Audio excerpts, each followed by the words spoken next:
Баршаңызға қайырлы күн. Бүгін сіздермен өте тез дайын болатын жемістерден жасалынатын салат әзірлейміз. Кез келген жеміс түрін алсаңыз болады. Мен бірінші осылай бананды тазалап алдым.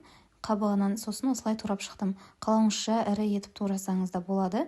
Менде кішкентай балдар бар болғандықтан мен майда етіп турадым. Егер сізге үлкен көлемде ұнаса, онда үлкен етіп турасаңыз болады. Алманы да майда етіп 4-3 етіп турап алдым. Қалауыңызша алманың қабығын ашып турасаңыз да болады. Егер сізде кішкентай балдар болса, онда қабығын ашып турасаңыз болады. Мендегілер жей береді, мен сол себепті осылай жасадым. Және де қалауыңызша көлемін үлкейте берсеңіз болады. Алмұрт, анар, кез келген басқа да жемістерді қоса беруге болады.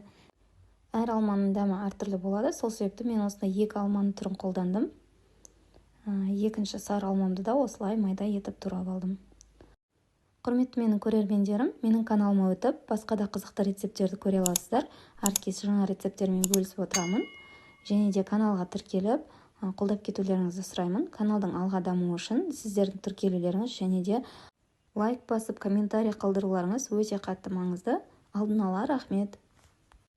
Мандаринімізді де майда етіп турап, аршып салып қойдым. Енді кезекте кивимізді де аршып, осылай майда етіп турап салып аламыз. Мен 2 мандарин түрін қолдандым.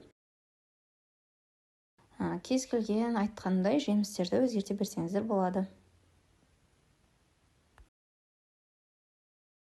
Барлығын турап ыдысымызға салып алғаннан кейін, үстінен осындай кез келген йогурт түрін қолданып сала берсеңіздер болады. Йогурт міндетті емес, қалауыңызша йогуртсыз да ұсынсаңыз болады. Мұнда мен 2 кішірек йогуртты қолданып салдым. Қалауыңызша көбейтіп азайтуға болады.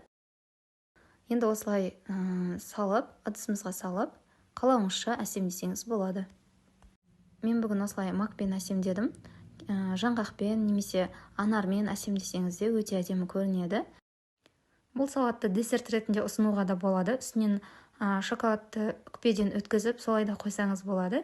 Әр адамға бөлек ыдысқа салып ұсынсаңыз да өте әдемі көрінеді. Сіздермен болған арайлым. Баршаңызға рахмет.